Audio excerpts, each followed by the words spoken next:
आदाब नाज़रीन, election agenda में आपका खैर मकदम है। मैं हूं तहसीन मुनव्वर। इंतखाबात आते ही इंतखाबी ज़ाब्ते अखलाक की खिलाफ वर्जियाँ बढ़ जाती हैं। ऐसा नहीं है कि कोई एक ही सियासी पार्टी जो है इंतखाबी ज़ाब्ते अखलाक की खिलाफ वर्जी कर दी हो। मॉडल कोड ऑफ कंडक्ट को वायलेट करने में सभी सियासी पार्टियां पेश रहती हैं, लेकिन होता यह है कि जो सियासी पार्टी हुकूमत में होती है उस पर इस किस्म के इल्ज़ामात ज़्यादा लगते हैं, क्योंकि उनके पास हुकूमत या सरकारी मशीनरी बहुत होती है। तो ऐसा महसूस किया जाता है कि वो सरकारी मशीनरी का बेजा या उनके मुताबिक बजा इस्तेमाल करती हैं। लेकिन सवाल इस बात का है कि जब इंतखाबात ख़त्म हो जाते हैं तो ये जो ज़ाब्ते अखलाक या इंतखाबी ज़ाब्ते अखलाक की खिलाफ वर्जियाँ हुई होती हैं, उनका होता क्या है? क्या उनके खिलाफ कोई कार्रवाई की जाती है या नहीं? आज सुप्रीम कोर्ट ने भी पूछा है इलेक्शन कमीशन से कि 2014 लोकसभा चुनाव में जो रिपोर्ट्स हुई थी, जो ये सारी बातें सामने आई थी इंतखाबी ज़ाब्ते अखलाक के सिलसिले में, जितनी भी कंप्लेंट्स थी, शिकायत थी, उन पर क्या कार्रवाई की गई है? अभी आप देख रहे होंगे कि सैकड़ों करोड़ की जो है रकम बरामद हो रही है, शराबें मिल रही हैं और दीगर सामान मिल रहा है जो इधर उधर ले जाया जा रहा है, जिससे यकीनी तौर पर इंतखाबी ज़ाब्ते अखलाक की खिलाफ वर्जी होती है। लेकिन क्या कभी इनके खिलाफ इंतखाबात के बाद कार्रवाई होती है या नहीं? इस पर बात करेंगे और हमारे दरमियान तीन अहम शख्सियात मौजूद हैं और हम उनसे जानना चाहेंगे कि आखिर ये सियासी पार्टियां या सियासी नुमाइंदे या सियासी उम्मीदवार इंतखाबी ज़ाब्ते अखलाक की खिलाफ वर्जी क्यों करते हैं। इनमें से बहुत से तो ऐसे हैं कि जिनको कानून की बारीकियां तक पता है, वो वज़ीर आला भी रह चुके हैं, गवर्नर भी रह चुके हैं और वो लोकसभा में भी रहेंगे। ये सब बातें इन पर गौर करेंगे। आइए मैं तारुफ करा दूं, हमारे साथ मौजूद हैं डॉक्टर शकील अंसारी साहब, जो कांग्रेस के तर्जुमान हैं, हम उनका खैर मकदम करते हैं। उसके अलावा हमारे साथ मौजूद हैं स्वदेश सिंह, भारतीय जनता पार्टी की नुमाइंदगी कर रहे हैं, भारतीय जनता पार्टी के तर्जुमान हैं, लीडर हैं, रहनुमा हैं, उनका भी हम खैर मकदम करते हैं। और मुंबई के से हमारे साथ जुड़े हुए हैं मुंबई हाई कोर्ट के वकील हैं प्रशांत पांडे साहब, उनसे भी हम इस पर बात करेंगे और हम उनका भी यहाँ पर इस्तकबाल करते हैं। डॉक्टर शकील अंसारी साहब, अभी पिछले दिनों बहुत सारे इंतखाबी ज़ाब्ते अखलाक की खिलाफ वर्जियों की खबरें आई हैं और आप लोगों के ऊपर भी इस तरह की बातें आई हैं, तो इसमें क्या कहना है आपको? नहीं, आपने बहुत ही सही फरमाया था पहले ही कि इलेक्शन कोड ऑफ कंडक्ट, जो मॉडल कोड ऑफ कंडक्ट है, वो कई तरह के हैं। एक तो ये है कि वक्त की पाबंदी इलेक्शन के कैंपेन के लिए, कैंडिडेट्स के स्पीचेस क्या हों वो हैं। तीसरी बात यह है कि उसमें पैसे मिल जाना, क्रिमिनल्स एक्टिविटीज़ होना, वो सब अलग अलग चीज़ें हैं। लेकिन असली बात यह है कि मॉडल कोड ऑफ कंडक्ट में इस बात पर ज़्यादा ध्यान दिया गया था कि जो हिंदुस्तान में निज़ाम है कि इलेक्शन के वक्त भी वही सरकार केयरटेकर रहती है, वो चुनाव कराती है। कई डेमोक्रेटिक कंट्रीज़ में ऐसा होता है कि वो सरकारें ही हट जाती हैं कंप्लीट और इलेक्शन कोई और अथॉरिटी कराती है, लेकिन हिंदुस्तान में तो ऐसा है नहीं। अब वो जो कोड ऑफ कंडक्ट का उल्लंघन करते हैं, सरकार में बैठे हुए लोग जो इलेक्शन कराने के लिए सिर्फ केयर टेकर हैं, वो बड़ी अहमियत के हामिल है।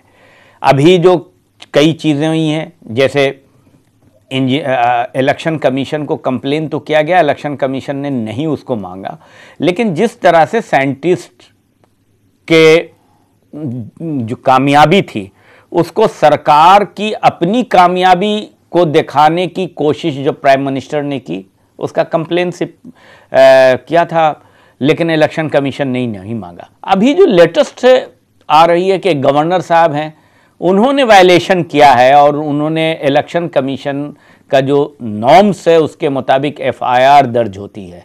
अब वो कॉन्स्टिट्यूशनल पोस्ट पर बैठे शख्स के खिलाफ एफआईआर दर्ज उस वक्त हो सकती है जब उसकी अपॉइंटिंग अथॉरिटी जो है उसको केस दर्ज करने का परमिशन दे, यानी राष्ट्रपति को वो केस दर्ज करने की परमिशन देनी होगी, तब वो गवर्नर साहब के खिलाफ कोड ऑफ कंडक्ट का मामला चलेगा।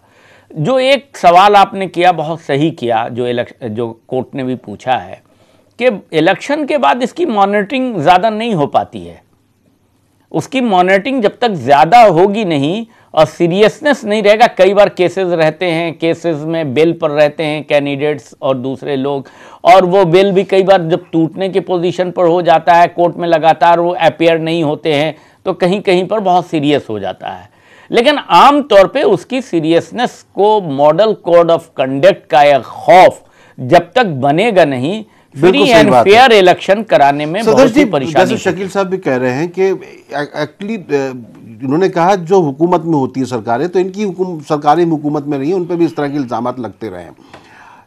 मसला यह है कि मॉडल कोड ऑफ कंडक्ट का वायलेशन होता क्यों है और क्यों होना चाहिए, और उसको उस पर क्यों नहीं चलते लोग?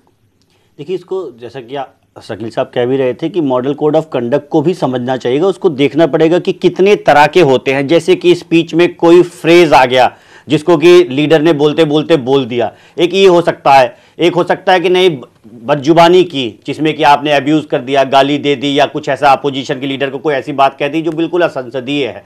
तीसरा जो आपने उसको बहुत अच्छा उठाया कि जो हमने देखा तमिलनाडु में जिस तरह से पैसे मिले या दारू मिली और इस तरह की जो सारी चीज़ें होती है। फिर उसमें भी दो तरह के लोग हो सकते हैं, जो संवैधानिक पोस्ट पे बैठे, जो नहीं बैठे, जैसा कि गवर्नर का आप बता रहे हैं। तो इन सारी चीज़ों को इलेक्शन कमीशन को देखना पड़ेगा और इलेक्शन कमीशन को और भी ज़्यादा ताकत देते हुए उस पर काम करना पड़ेगा। अब चुनाव के बाद जब चुनाव खत्म हो जाते हैं, क्योंकि हिंदुस्तान में कोई केस 2 दिन में तो रफा दफा हो नहीं जाता है, 50-60 दिन का इलेक्शन होता है। इलेक्शन कमीशन 50 काम में बिजी होता है, कुछ ही अधिकारी इस तरह की सुनवाई भी कर रहे होते हैं। और उसमें कोई आदमी जब अप्रोच करता है इलेक्शन कमीशन को, तब उसमें बातचीत और आगे बढ़ती है। और अपोजिशन पार्टी या फिर जो कोई भी अपोजिशन जिसकी तरफ से को लगता है कि ये गलत बात कही गई, वो कई बार जानबूझ के भी मुद्दे से भटकाने के लिए भी इलेक्शन कमीशन पहुंच जाते हैं कि जी ये देखिए मॉडल कोड ऑफ कंडक्ट का वायलेशन हो रहा है। तो उसकी जांच होती है कि वेदर कि क्या सच में वो model of code of conduct का वायलेशन है या नहीं है। तो इस सारे केसेस में देखते हैं तो केसेस एक कैटेगरी, बी कैटेगरी, सी कैटेगरी टाइप के केसेस बन जाते हैं। मैं वकील साहब के पास जाऊंगा। प्रशांत पांडे साहब, जब अगर किसी मामले में शिकायत दर्ज हुई और उसके बाद वो मामला तो यकीनी तौर पर पुलिस के पास जाता है या जो भी तफ्तीशी या जांच एजेंसी होगी उसके पास जाएगा, लेकिन उसके बाद इलेक्शन कमीशन की क्या जिम्मेदारी जाती है कि वो उसको फॉलो करे, जो क्रिमिनल प्रोसीजर है या जिसके तहत कार्रवाई होनी है, वो मामला तो दूसरों के पास होता है। तो क्या वो लोग काम नहीं करते? नहीं, क्या है, इसमें बहुत बार इन्वॉल्वमेंट होता है इलेक्शन कमीशन का, आगे पुलिस अथॉरिटीज़ का, क्योंकि ये पुलिस अथॉरिटीज़ आगे मजिस्ट्रेट के पास चार्जशीट फाइल करते हैं। ये चार्जशीट फाइल करने में बहुत बार सैंक्शनिंग अथॉरिटी में दिक्कतें आती हैं। बहुत बार ये होता है कि चार्जशीट बहुत सालों तक नहीं फाइल की गई है, इसीलिए क्योंकि मजिस्ट्रेट के पास बहुत दिन तक, बहुत सालों तक केस ही नहीं फाइल किया जाता, इसलिए आगे केस चलने में दिक्कत होती है। क्योंकि ये बहुत ही नॉमिनल सेक्शन है in regards with chapter 9A of Indian penal code. उसमें यह है कि 171A से लेके 171H तक ऑफेंस रजिस्टर होता है। और क्योंकि ये सबमिशन करने में जो प्रोसिक्यूटिंग एजेंसी है, जो कि इस केस में election commission, subsequently state of which ever state it is, वहाँ पर चार्जशीट बहुत सालों बाद, बहुत दिनों बाद, क्योंकि ये पॉलिटिकली मोटिवेटेड है। बहुत बार ऐसा आपने देखा है कि election commission model code of conduct भले ही वायलेट हुआ है, लेकिन सब्सिक्वेंटली कोई चार्जशीट ही नहीं फाइल की गई, या चार्जशीट फाइल की गई सालों तक इसका कोई फॉलोअप ही नहीं हुआ। इसलिए बहुत ही ये डिफर्ड केसेस होते हैं, सालों साल चलते हैं। और एंड रिजल्ट आप अगर देखें, कन्विक्शन सिंगल डिजिट में है इसमें। तो इसका मतलब इसकी संजीदगी बिल्कुल नहीं रही, इसलिए लोग जो है इसका कहीं पे भी रेस्पेक्ट नहीं है। Election model code of conduct को कोई इसी वजह से मानता नहीं है। क्यों? बिल्कुल जी, बिल्कुल तहसीन जी, इसमें यही है क्योंकि इसमें ज़्यादा से ज़्यादा जो सज़ा हो सकती है वो 3 साल है, चाहे वो 123 of representation of people's act हो, चाहे वो चैप्टर 9A हो। इसमें मैक्सिमम जो पनिशमेंट है वो 3 साल की है। और 3 साल के पनिशमेंट में, क्योंकि ये मजिस्ट्रेट ट्रायबल है, इसमें संजीदगी सब्सिक्वेंटली जो पार्टी इन पावर है वो डिसाइड करती है वो सब्सिक्वेंटली चार्जशीट फाइल करेंगे या नहीं, सब्सिक्वेंटली प्रोसीडिंग आगे बढ़ेगी कि नहीं, इसमें अपॉइंटमेंट ऑफ पब्लिक प्रोसिक्यूटर, तो यहाँ तक के क्योंकि ये डिले सब्सिक्वेंट डिले है, डिफर्ड केसेस में चला जाता है, 10 साल 12 साल 15 साल बाद ये केसेस क्योंकि डिफर्ड है डिसमिस हो जाता है। ये मेन चीज, और अगर ये भी मुमकिन है कि जो दूसरी पार्टी में रहा हो, जिस वक्त उसने वायलेशन किया हो, वो फिर इस पार्टी में आ जाता है। शकील अंसारी साहब, क्या आप सच बताइएगा दिल पर हाथ रख के, क्या वाकई इंतखाबी ज़ाब्ते अखलाक नाम की कोई चीज़ मौजूद है इन चुनाव में? नहीं, एक ज़माना था कि ज़ाब्ता अखलाक था नहीं, लेकिन अब डर है, खौफ है, बहुत हद तक कंट्रोल आप कर रहे हैं, इसमें कोई दोष राय नहीं है, लेकिन इन्फोर्समेंट और बढ़ाने की ज़रूरत है, ये सही है।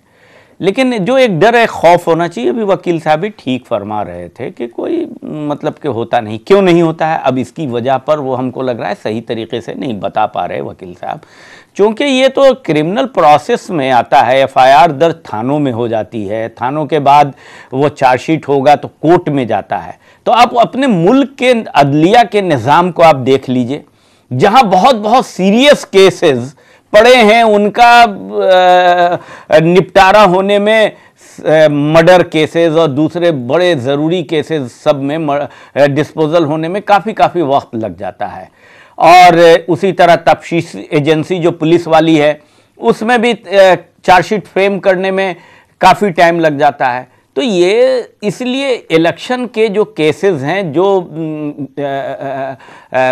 आर्टिकल्स में आते हैं, उसमें वो सिंसियरिटी बाद में इलेक्शन के बाद नहीं रह पाती है। लोग सोचते हैं कि चलो इस केस को देख लेंगे, और पुलिस अथॉरिटी या अदलिया, वो दोनों जो है उसको उस सामने इतना रश है केस का कि ज़्यादा इंपॉर्टेंट केसेस को देखने में लग जाती है और ये पीछे पड़ जाता है। और ये पीछे पड़ जाता है तो कुछ छोटे केसेस हो जाएं, छोटे वायलेशन हो जाएं, वो पीछे हो जाए तो कोई बात नहीं है।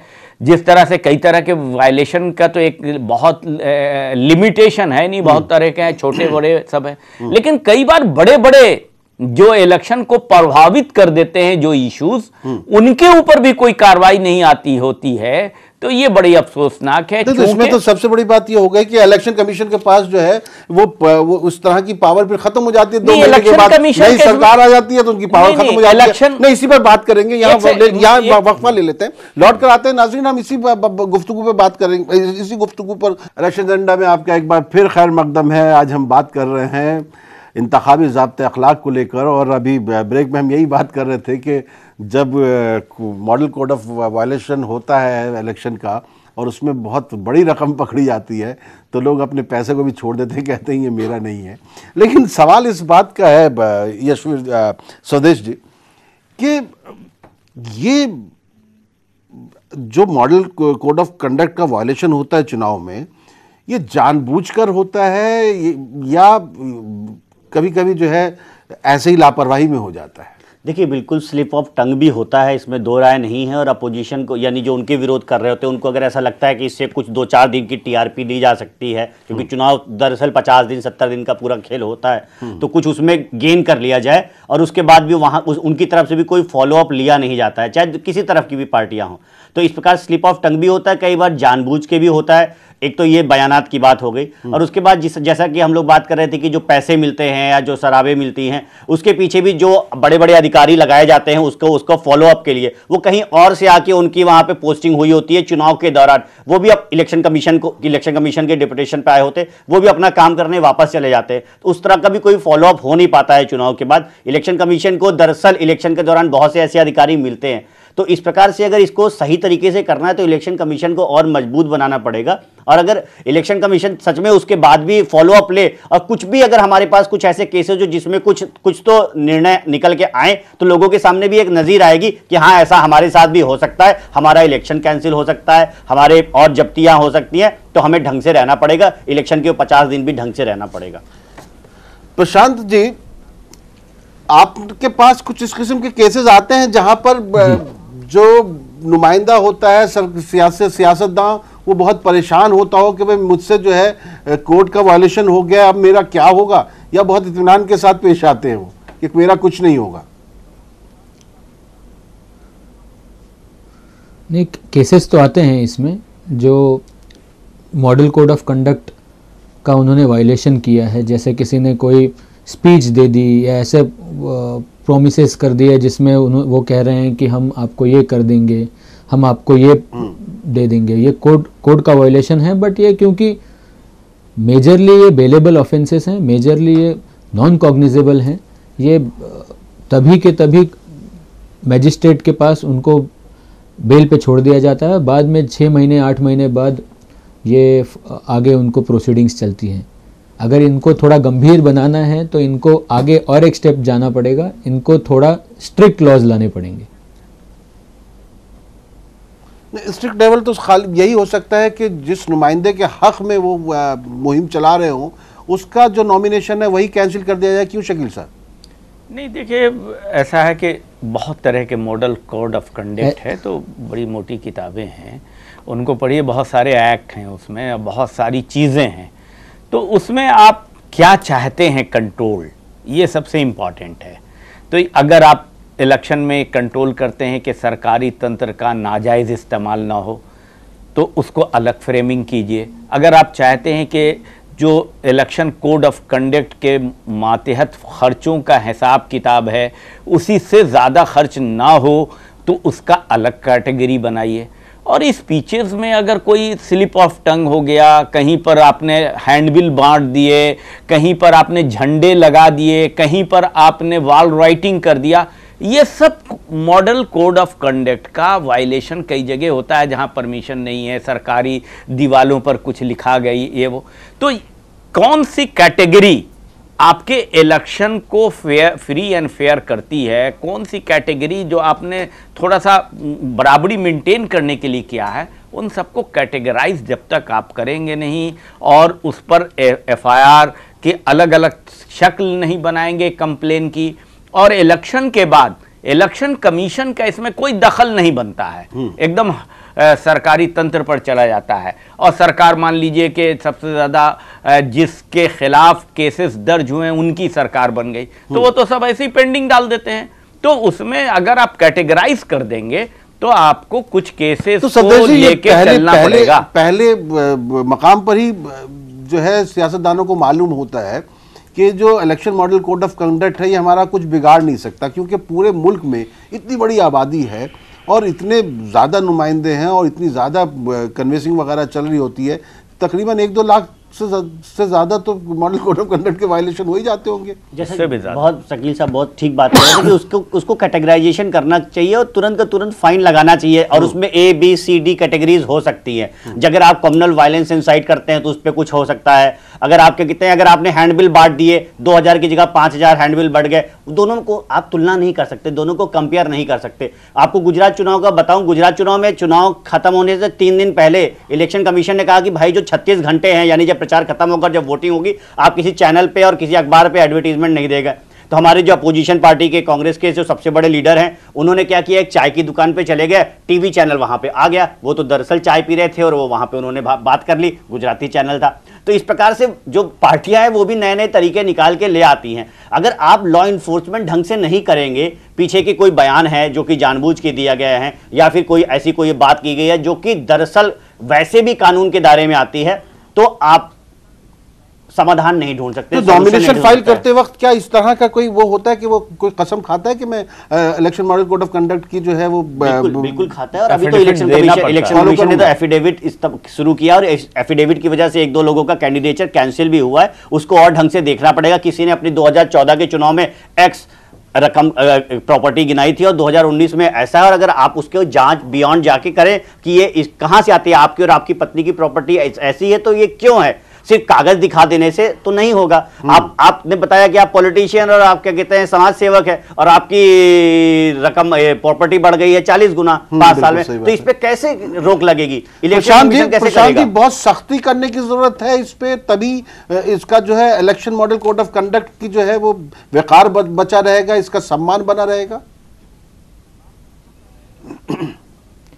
मेरा तो यही मानना है, मेरा ये मानना है कि इसमें सख्ती लानी ज़रूरी है। जैसे अभी एक उदाहरण दिया कि एफिडेविट जैसे फाइल होता है, एफिडेविट फाइल होता है, अगर झूठा एफिडेविट फाइल किया है तो उसके अगेंस्ट पर्जरी में डाला जाए 340 CRPC में, और पर्जरी में केस चले, और जो मॉडल कोड ऑफ कंडक्ट है ये पीसी एक्ट में लाया जाए। जब तक इनके लिए स्पेशल कोड नहीं होंगे तो तब तक जो मॉडल कोड ऑफ कंडक्ट का वायलेशन कर रहे हैं वो चुने जाएंगे और वही आगे केस बनाकर उनको दबाते जाएंगे। जब तक ये प्रिवेंशन ऑफ करप्शन एक्ट में नहीं लाया जाएगा या फिर जो झूठे एफिडेविट फाइल किए जा रहे हैं या इलेक्शन आ गया हम 20 उद्घाटन कर रहे हैं, तब तक मॉडल कोड ऑफ कंडक्ट का वायलेशन होगा और तब तक इसको सीरियसली नहीं लिया जाएगा और इलेक्शन फेयर और फ्री नहीं होगा, जो कि वायलेशन है आर्टिकल 324 कॉन्स्टिट्यूशन का। वैसे देखिए, इलेक्शन कमीशन ने भी एक ऐप लॉन्च की है, सी विजिल करके है, सिटीजन विजिल के नाम से। उस पर भी बहुत सारी शिकायतें आ रही हैं। उस पर 2 मिनट की जो है वीडियो आप जो है अपलोड कर सकते हैं। उस पर आप जब आप वीडियो अपलोड करेंगे तो वो जगह कहाँ वायलेशन हो रहा है वो सब कुछ भी उस पर आ सकता है, सी विजिल पर। और बहुत से शहरों में जो है इस ऐप का लोग इस्तेमाल भी कर रहे हैं, शहरी जो हैं। लेकिन वही है, अगर इसको आप जो है शिकायत करेंगे और उस पर कार्रवाई नहीं होगी तो फिर इसका सम्मान कहाँ रहता है शकील साहब? नहीं, देखिए, मैंने जो पहले ही कहा था कि वो तो आप कार्रवाई क्यों नहीं हो रही है, ये वजह मैंने बताई थी। लेकिन ये आप देखिए कि इलेक्शन में बहुत सारे चेंजेस हो रहे हैं। आप इलेक्शन में किस तरह का तूफान उठता था, राउंड क्लॉक माइक का इस्तेमाल होता था और हंगामे होते थे, जैसे लग रहा है कि कुछ काम दुनिया में और कोई बचा नहीं। हॉस्पिटल और मस्जिदों, गुरुद्वारा और मंदिरों के पास भी कोई इलेक्शन की मीटिंग्स हो रही होती। तो अभी समय कंट्रोल हुआ है, कमी आई है। लेकिन सवाल उम्मीदवार है, उनकी भी जिम्मेदारी बनती है, सियासी पार्टियों की भी जिम्मेदारी है इसका सम्मान करना। बिल्कुल, सियासी पार्टियों की सबसे ज़्यादा जिम्मेदारी होती है और उनके उम्मीदवारों की भी जिम्मेदारी होती है कि जो लिमिट बताई गई है उसमें उसके दायरे में रहते हुए वो चुनाव लड़े।